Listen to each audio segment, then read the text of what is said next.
Hi everyone.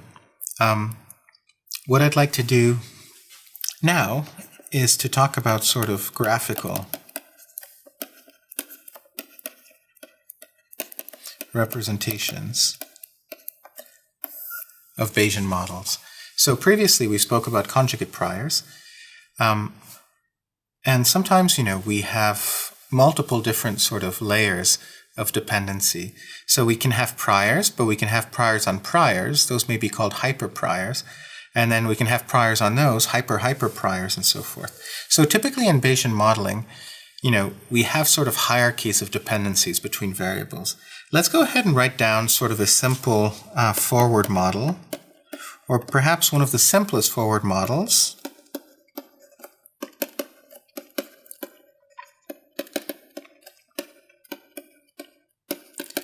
In Bayesian modeling, let's explain it a little bit, and then let's talk about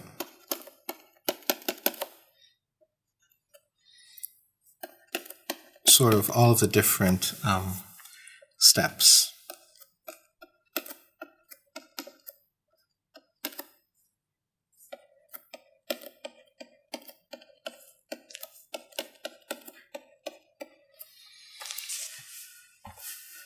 So these are kind of the minimal ingredients of a Bayesian model, in some sense. These two here are what we've previously called a generative model. Those are the two equations that I need in order to generate the data. So for example, here we would have the realization of the latent variable given the parameters of the model.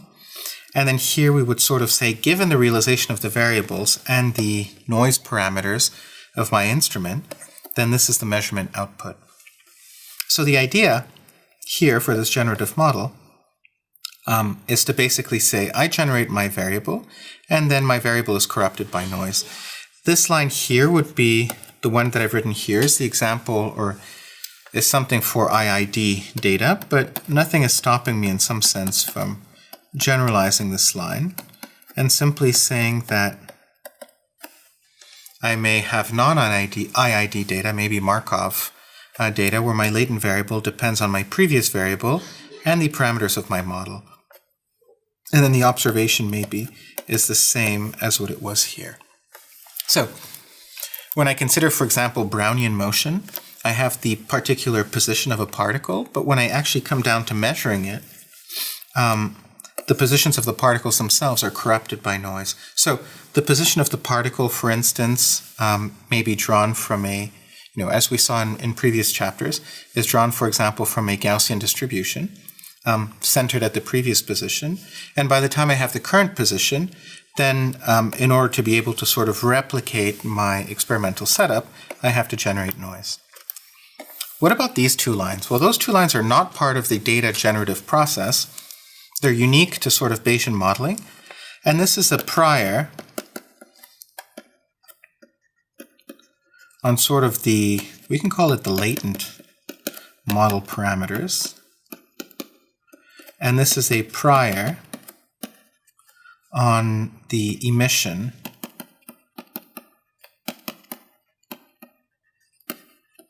parameters. That is the parameters of the emission distribution.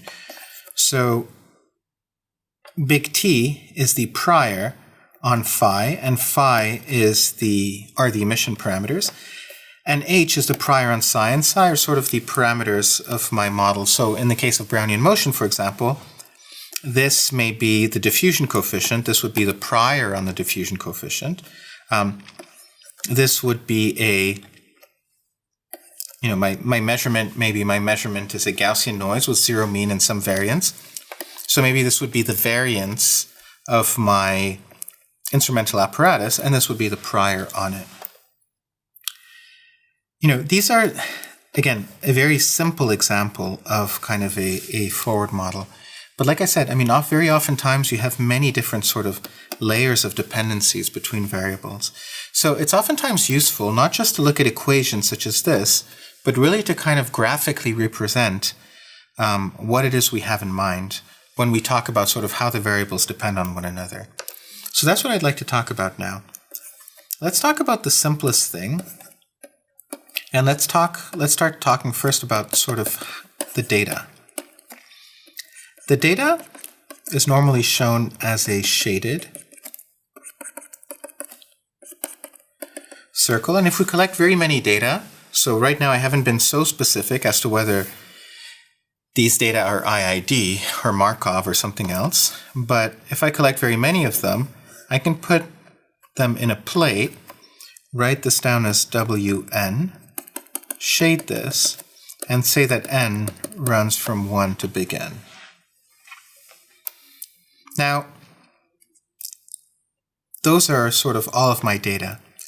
Now, those data are informed by parameters, and those parameters maybe are theta1, theta2, whoops, all the way up to theta big K. Now I'm going to put arrows, and those arrows are going to be pointing to my plate. My plate is Wn, and n runs from 1 to n. If we notice, the data plate, or the circle, is shaded while the other circles are not shaded. And we can ask ourselves the question, why are the others not shaded while this one here is shaded? So circles are typically reserved for random variables. And when a random variable is realized to some value, in other words, once it becomes a number, that circle is shaded. So this is a known or realized random variable. These are unrealized RVs. What about the arrow? What does this arrow signify? The arrow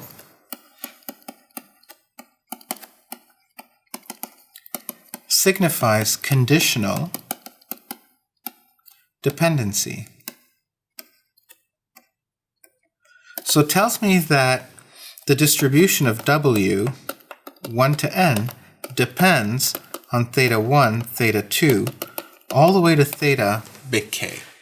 So it suggests this conditional. So the one thing that you'll never see in Bayesian modeling is sort of closed loops, right? Because you have one basic cause, and that cause, sort of affects, or it affects the next sort of layer of variables, which in turn sort of impact how the next layer are distributed and so forth. So what you'll never see is sort of a loop backward, because that would kind of create a tautology. Let's suppose we go back to the previous examples we had considered where the mean was known and the variance was not known, or vice versa. In this particular case, we had data. The data was realized. It was a known quantity. And I'm putting it in a plate, again, because we had very many data points. And in the case where the mean is known and the variance is unknown, then I would shade this, but I would keep the variance unshaded. Now, similarly, for the case where I have a known variance but unknown mean, then I would have something like this. Now again, I don't want to belabor this too much, but of course there's the case where both of them are unknown, in which case only the data is shaded, and both of these are left in unshaded circles. Now, we had seen earlier that, for example, we had, in one example, we had placed a prior on tau when the variance was unknown, and that prior on tau was a gamma distribution, and it had two parameters, alpha and beta. And we had seen another example where we had the prior on the mean, and that prior on the mean also had two parameters, and they were xi and psi. Why have I not placed these hyperparameters in circles? These hyperparameters are just numbers, and they are not variables. They're not random variables. And therefore, these numbers I do not place in a circle. Okay, let's talk about collecting very many data. Suppose that I have an R1, an R2, I have latent variables, and an Rn, all the way up to Rn. And each one of these, when measured, gives rise to a data point. And that data point is known, so I'm going to shade the circle. It's a random variable, but it's been realized, so I'm going to shade that. And if I have IID data, so in other words, the R's are not communicating to one another. For example, it's coin flips or, various other examples, various other draws. I'm monitoring, for example, the number of birth events at a particular point in time. And then at a later point in time, I look at other birth events. Those are IID. They don't depend on each other. So normally the way I would do it is I would say, okay, well, I have R, N. I'm going to put that in a plate, and I'm going to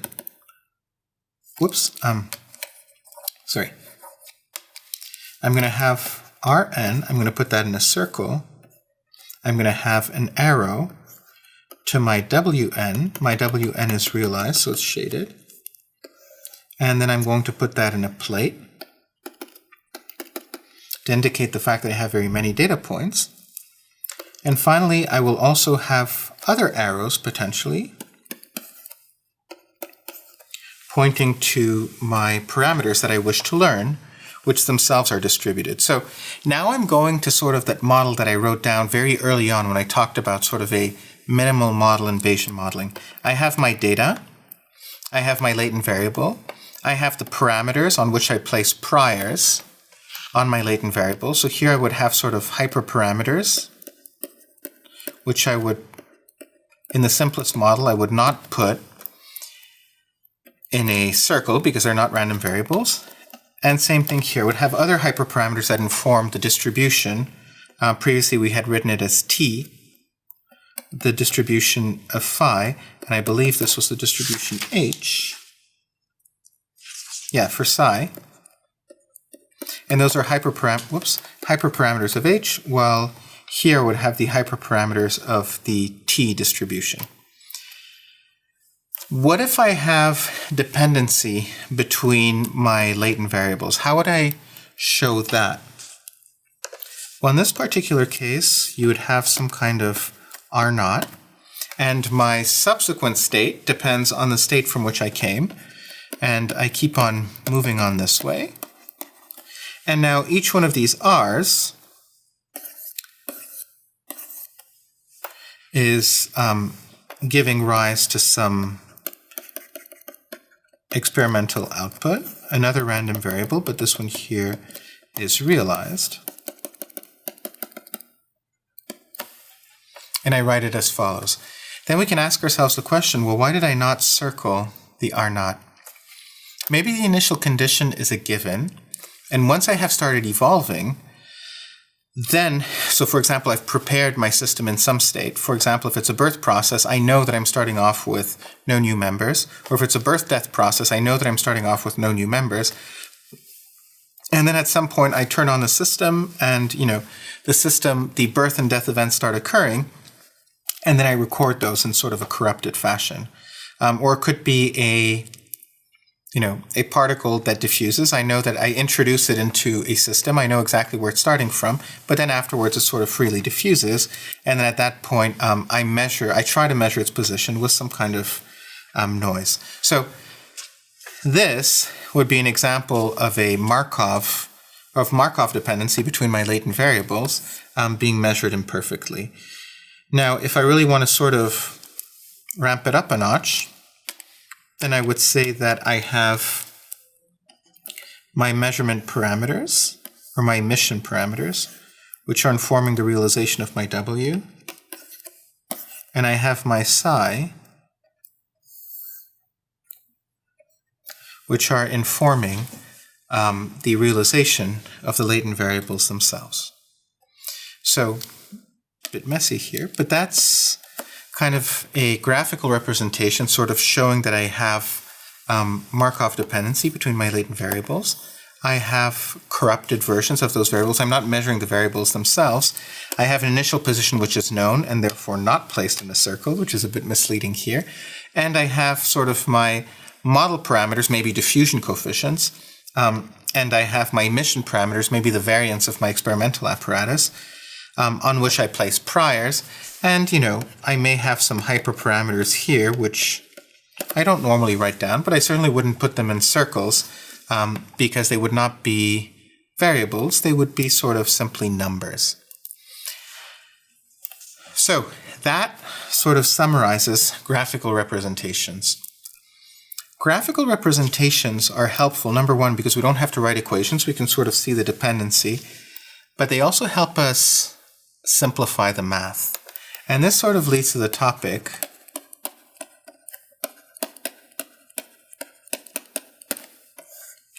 of Markov blankets. So suppose I have a variable, and let's call it r, and I'm going to talk about two dependencies.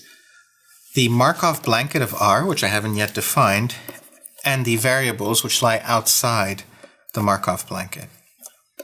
I can rewrite this as P of r, Markov blanket of r. That is the definition of the Markov blanket, implying that if I condition on the Markov blanket, then I don't need to know anything else in order for it to tell me about the realization of r. So, for example, consider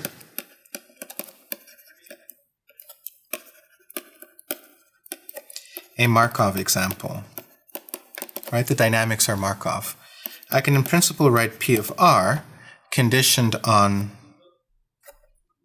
the, let's call it Rn, conditioned on Rn minus 1 and Rn minus 2. What we would say here is that we would rewrite this as P of Rn conditioned on Rn minus 1. Another way of saying it is that Rn minus 1 is part of the Markov blanket of Rn, but Rn minus 2 is not part of the Markov blanket. So being able to look at graphical models allows us to identify what the Markov blanket of a particular variable is and immediately sort of simplify these conditionals. So let's talk about what is typically part of a Markov blanket.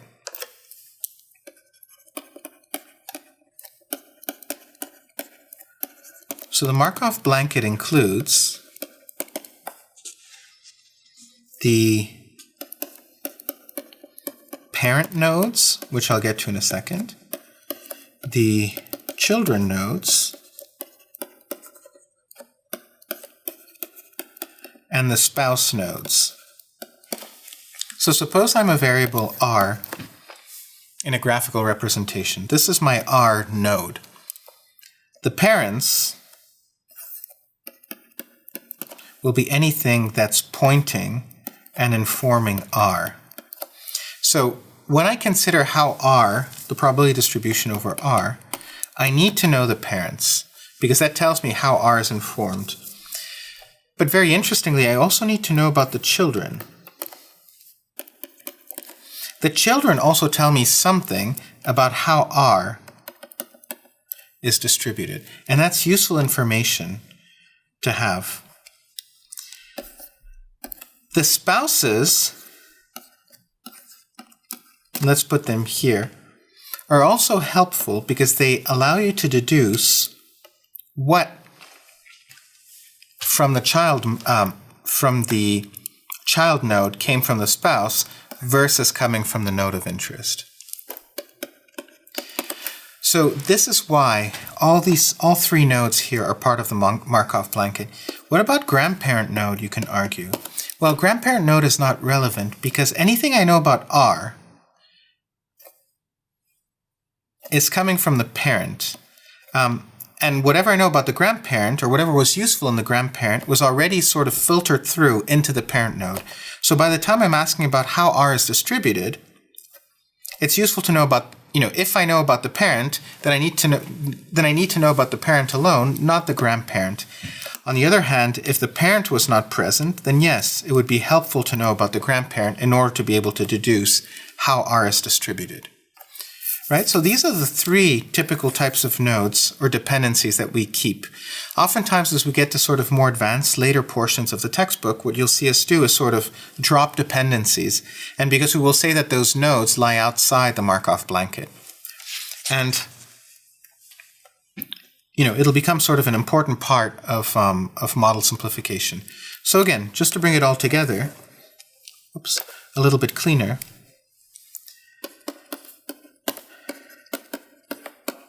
If my goal is to simplify this sort of distribution here, I can kind of look at how a graphical model is depicted and then sort of figure out what nodes I need to keep as part of the Markov blanket. So just as an exercise here, which node would be part of R prime? Actually, only one node. This would really be the R prime. If I were to sort of put an X on the Markov blanket node, it would be the parents. I have only two parents, but again, this is math, so there could be an arbitrary number of nodes pointing. In terms of children nodes, you would have these here to whatever you're pointing to. And these are the spouses of the children, which tell you something about how you informed or what your contribution was to the realization of the child node, which tells you something about you once you have considered sort of what the effect of the spouse node is. So that kind of summarizes the discussion of Markov blankets. And what comes next is, at this point, Chapter 5. If I were to give just a preliminary sort of